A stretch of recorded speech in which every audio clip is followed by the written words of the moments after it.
మనమంతా కూడా ప్రజాస్వామ్యవాదులుగా భారతదేశం కోరుకునేటటువంటి ఆలోచనల్ని బలపరుస్తూ ఇవాళ ఒక గళం ఇప్పాల్సినటువంటి అవసరం ఉంది. ఆ గళం ఇవాళ పెద్ద లక్ష్మారెడ్డి గారు మన ఆంధ్ర రాష్ట్రంలో మొదటిసారిగా తీసుకోవటం, ఈ రాష్ట్రంలో మిగతా పార్టీలు ఎక్కడో చోట ప్రెస్ మీట్ల ద్వారాగానో తమకున్నటువంటి సాధనాల ద్వారా మాట్లాడుతూ ఉన్నారు. కానీ ఒక సెమినార్, రౌండ్ టేబుల్ కాన్ఫరెన్స్ ద్వారాగా ఒక మెసేజ్, ఒక గళం తీసుకెళ్ళాలి. ఇవాళ జరుగుతున్నటువంటి దుర్మార్గ విధానాలు, నియంతృత్వ విధానాలు, రాజకీయాలతో పాటుగా అధికార దాహం, సామ్రాజ్యవాదం, ఆర్థికంగా ఒక డాలర్లో ఉన్నటువంటి ఆధిపత్యాన్ని అడ్డం పెట్టుకొని బలహీనుడి మీద దాడి చేసేటటువంటి ఆలోచన విధానాన్ని వ్యతిరేకించాలి. దీనిలో అధికారం పర్మనెంట్గా శాశ్వతంగా ఎవరికి ఉండదు, అదొక మ్యూజిక్ చైర్ లాంటిది. కానీ డాలర్ వ్యవస్థ కూలుతా ఉంటే దాన్ని కాపాడాలనేటటువంటి ఒక దురహంకారంతో చిన్న చిన్న దేశాల మీద ఒక భయపెట్టో, రాజకీయంగా ఒత్తిడి చేసో, చివరికి యుద్ధం అనేటటువంటి అల్టిమేట్గా యుద్ధం చేసి వాళ్ళని భయపెట్టి వాళ్ళని దోచుకునేటటువంటి ప్రయత్నం, ఆ దోపిడీ చేసేటటువంటి మార్గంలో ప్రజలు మరణిస్తూ ఉన్నారు.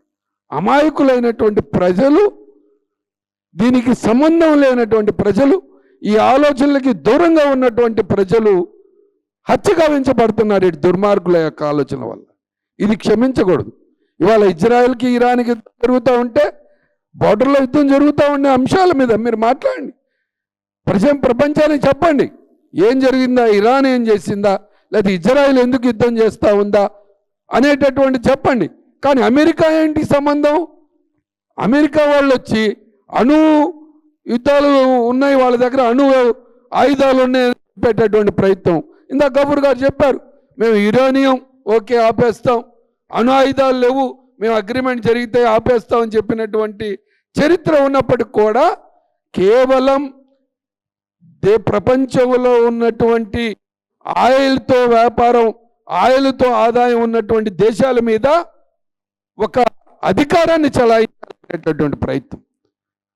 దాంతోపాటుగా ఒక దుర్మార్గమైన ఆలోచన ఏంటంటే, మొదటి నుంచి కూడా ఒక ఆర్థికమైనటువంటి బలమైన దేశంగా, మరి సర్వ ఆయుధాలు కలిగినటువంటి దేశంగా, ఆయుధాలు వ్యాపారం చేసేటటువంటి ఒక దేశంగా చిన్న చిన్న దేశాల మధ్య మీరు చూడండి, ఇరాన్, ఇరాకు ఆల్రెడీ ఇరాన్ని సర్వనాశనం చేసినటువంటి పరిస్థితి, అట్లానే సిరియాని, అట్లానే ఈజిప్ట్ని, టర్కీని, ఇవాళ సౌదీ అరేబియా ద్వారాగా ఇరాక్ని తగాదు పెడతారు.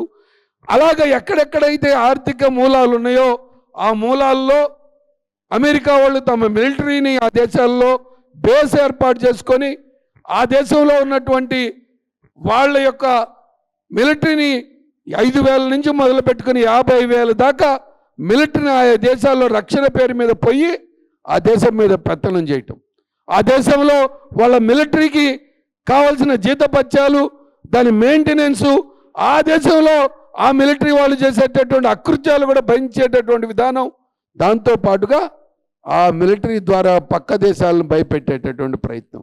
ఆ పక్క దేశాలను భయపెట్టడం వల్ల వాడికి ఆయుధాలు కావాలి, ఆ ఆయుధాల కోసం మరలా అమెరికా దగ్గరికి వెళ్ళి కొనుక్కోవాలి.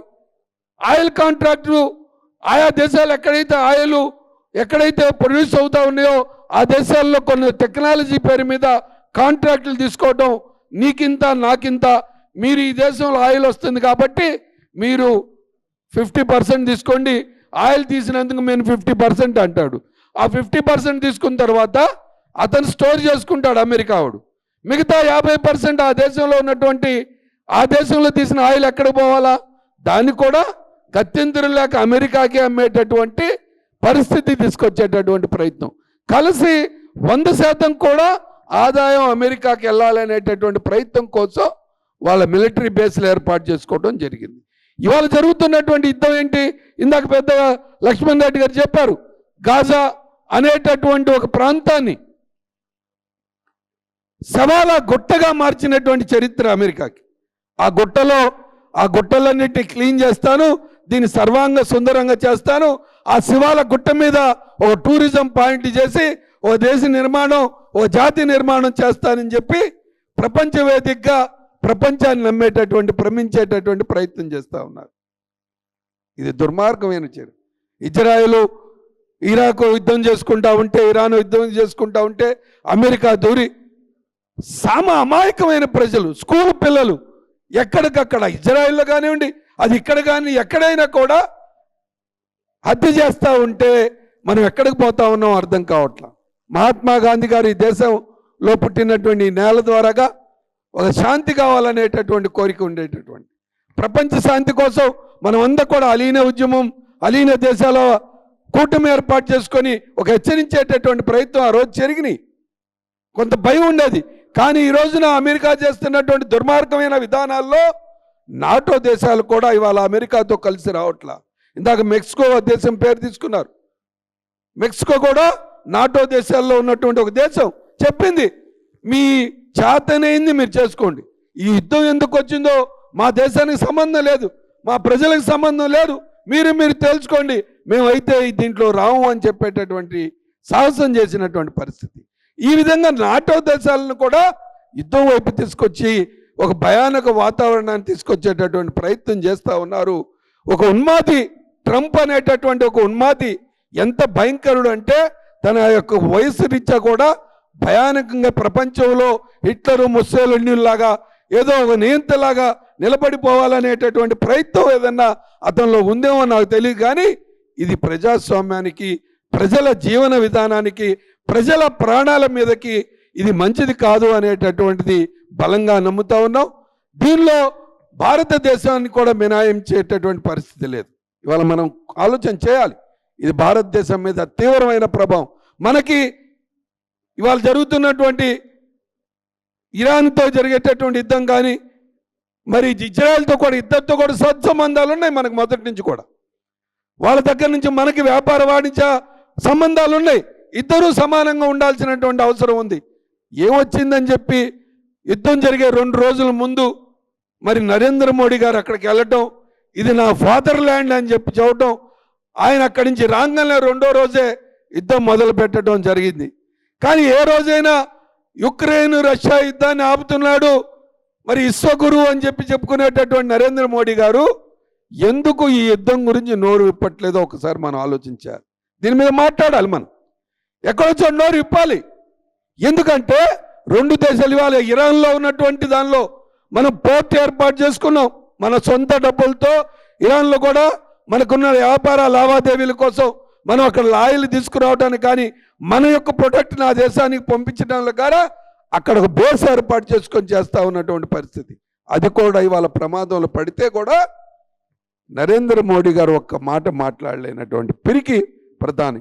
విశ్వశాంతి అనేటటువంటి కోరుకునే మనం మరి విశ్వగురు అని చెప్పి గొప్పలు చెప్పుకునేటటువంటి నరేంద్ర మోడీని ఇవాళ నోరిప్పకుండా మరి మౌనమునిలాగా ఉంటే మనం ఏమనాలో ఒకసారి ఆలోచించాలి. ఇవాళ ఖుమైనీ గారిని హత్య చేస్తే యావత్తులో చాలామంది దేశాలు ఆ ఖుమైనీ గారి హత్యని ఖండించినటువంటి పరిస్థితి.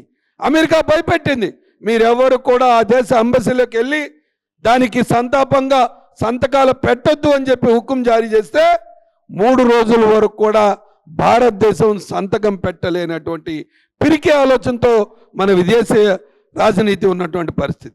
చివరిలో ఫారెన్ సెక్రటరీ వెళ్ళి మరి ఆ దేశ రాయబారి దగ్గరికి వెళ్ళి మళ్ళా వచ్చినటువంటి ఒత్తిడి వల్ల సంతకం పెట్టే 5వ రోజు 5 రోజుల తర్వాత వెళ్ళి సంతకం పెట్టేటటువంటి పరిస్థితి ఎందుకు వచ్చిందంటే మన పిరికి ప్రధాని, మన విదేశీయంగా రాజనీతి యొక్క చేతగానితనం వల్ల జరుగుతున్నటువంటి పరిస్థితి. మన విదేశీయంగా విధానంలో చాలా ఇబ్బందులు పడతా ఉన్న పరిస్థితి. ఇవాళ మన బంగ్లాదేశ్తో ఇబ్బందులు ఉన్నాయి. ఆఫ్ఘనిస్తాను ఒక ఎక్స్ట్రీమిస్టులుగా మన ఉగ్రవాదులుగా చెప్పుకుంటూ ఉంటారు, మనోళ్ళే చెప్తూ ఉంటారు. వాళ్ళ సోషల్ మీడియా ద్వారాగా ఆఫ్ఘనిస్తాన్లో ఉన్నటువంటి కొంతమందిని తీవ్రవాదులతో మనం పోరాటం చేయాలి అంటారు. అదే పోరాటం ఉగ్రవాదులుగా ఉన్నటువంటి వాళ్ళని ఇక్కడ పిలిపించి చర్చలు జరుపుతా. ఆ చర్చలు ఎందుకు చెప్తూ ఉన్నారో మన విదేశాంగ విధానంలో చెప్పలేనటువంటి నిస్సాయ స్థితిలో ఉన్నారు.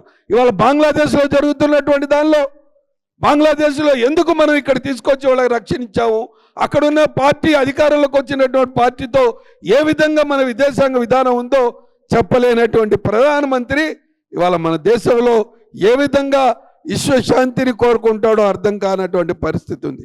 మిత్రులారా, ఇవాళ యుద్ధాలు అనేటటువంటి ప్రజాస్వామ్యానికి మార్గం కాదు.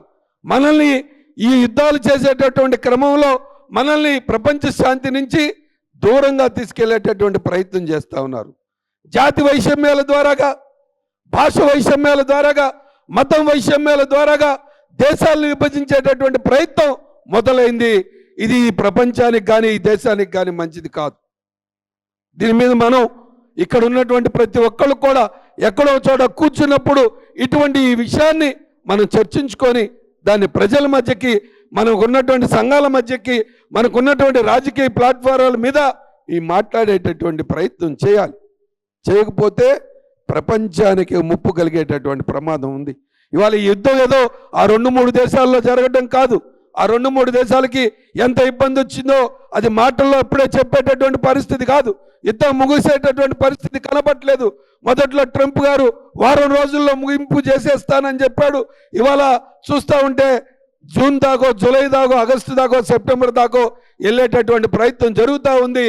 ఆ యొక్క దుర్మార్గ విధానాలకి ఇంకొక ఆర్థికంగా బలమైన పోటీదారుడు కూడా సపోర్ట్లు చేయటం వల్ల మరి మధ్యలో ప్రజలు మరణించేటటువంటి ప్రమాదం జరగబోతూ ఉంది. కాబట్టి మనం ప్రతి ఒక్కళ్ళు కూడా ప్రపంచ శాంతిని కోరుకునేటటువంటి మనుషులుగా మరి మహాత్మా గాంధీ గారి కన్న కలలు ఏదైతే ప్రపంచ శాంతి, సమానత్వం, స్వేచ్ఛగా ఉండేటటువంటి భారతదేశం, దీని మీద గళమిప్పాల్సినటువంటి అవసరం ఉందని చెప్పి కోరుకుంటూ ఇవాళ నరేంద్ర మోడీ గారు ఒక దుర్మార్గమైన నీతి, ఎందుకంటే నమస్తే ట్రంప్, ఆప్కీ బార్ ట్రంప్ అన్నటువంటి వ్యక్తి ఇవాళ ట్రంప్ వచ్చిన తర్వాత ఇటువంటి దమన నీతి, ఇటువంటి యుద్ధ నీతి ప్రపంచ శాంతిని నెలకొల్పుతాయా? ఈ విషయాన్ని మనం అందరం కూడా ఆలోచన చేసుకోవాల్సినటువంటి అవసరం ఉంది. ఇటువంటి కార్యక్రమాలు మరి లక్ష్మణ్ రెడ్డి గారు తీసుకున్న భవిష్యత్తులో మనం అందరం కూడా ఎక్కడో చోట ఇటువంటి కార్యక్రమాలు తీసుకొని ప్రజల్లో ఎక్కడో చోట చైతన్యం తీసుకురావడంలో మనం అందరం కూడా భాగస్వాములు అవ్వాల్సినటువంటి అవసరం ఉందని కోరుకుంటూ, మతాలు ఇందాక పెద్దలు చెప్పినట్టుగా మనిషి ఇందాక పాటలు పాడారు పెద్దలు, పిచ్చయ్య గారును ఇంకో సోదరుడు చంద్ర గారు, ఇద్దరు కూడా మనిషి నీ వాదం ఎక్కడ? ఇవాళ యుద్ధాలు వచ్చి మరి మానవుడు మరి మనుగడ ఇబ్బందులు పడతా ఉన్నాడు. నీ వాదం అనేటటువంటి తెలియకపోతే మరి సమాజం ఎక్కడుందో ఏంటో తెలియనటువంటి పరిస్థితి ఉంది. కాబట్టి మనిషి ఈ వాదం, ఈ యొక్క ఆలోచన విధానాన్ని తెలుసుకొని ఒక శాంతి వాతావరణంలో ముందుకు తీసుకెళ్ళాలి అని చెప్పి కోరుకుంటూ, మరి గౌరవనీయులు లక్ష్మణ్ రెడ్డి గారు ఎప్పటికప్పుడు ఇటువంటి కార్యక్రమాల్లో మంచి సామాజిక రుగ్మతల్లో మరి మెరుగైనటువంటి ఆలోచన కోసం ఎప్పటికప్పుడు దానికి సంబంధించినటువంటి నిపుణులతో చర్చించేటటువంటి కార్యక్రమంలో ఇవాళ ట్రంప్ నిర్ణయాల వల్ల దేశాలు ప్రపంచంలో జరుగుతున్నటువంటి దుర్మార్గ విధానాల మీద ఒక సెమినార్ ఏర్పాటు చేసినందుకు వారికి, మరి భారతదేశం కూడా దాని యొక్క ప్రభావం చాలా పడబోతూ ఉంది. ఇప్పుడు సింపుల్ గ్యాస్ మీద, పెట్రోల్ మీద పడింది, చాలా వాటి మీద దాని యొక్క ప్రభావం పడింది. నరేంద్ర మోడీ గారు అతి బలహీనమైనటువంటి ప్రధానమంత్రి, దేశానికి నోరిప్పలేనటువంటి ప్రధానమంత్రి. ఈరోజు కూడా ఖొమైనీ హత్య మీద నోరిప్పలేనటువంటి ప్రధానమంత్రి. కేవలం ఆయన యొక్క విదేశాంగ శాఖలో ఉన్నటువంటి ఒక అధికారి సంతకం పెట్టించేటటువంటి నిస్సాయ స్థితిలో ఉన్నాము అంటే మనం నిజాన్ని కూడా ఒప్పుకోలేనటువంటి నిస్సాయ స్థితిలో ప్రధానమంత్రి ఉన్నాడు. ఇటువంటి పరిస్థితుల్లో మనం ఒక మానవుడిగా, మనం ఒక భారతదేశ శాంతిని కోరుకునేటటువంటి పౌరులుగా దీని మీద గళం, ఈ వేదిక నుంచి గళం విప్పాలని, ప్రపంచంలో జరిగేటటువంటి మరి దుర్మార్గ విధానాలు, విధ్వంసకరమైన విధానాలు, యుద్ధాలు మానవుల మీద ప్రమాదం పొంచి ఉందనేటటువంటి విషయాన్ని గమనించి శాంతి కాములుగా శాంతికి దారికి వేయాలని చెప్పి కోరుకుంటూ మరొకసారి లక్ష్మణ్ రెడ్డి గారిని అభినందిస్తూ ఇక్కడికి వచ్చేసిన గౌరవ పెద్దలందరినీ కూడా మరి మరొకసారి అభినందనలు తెలియజేసుకుంటూ సెలవు తీసుకుంటా ఉన్నా. జై భారత్.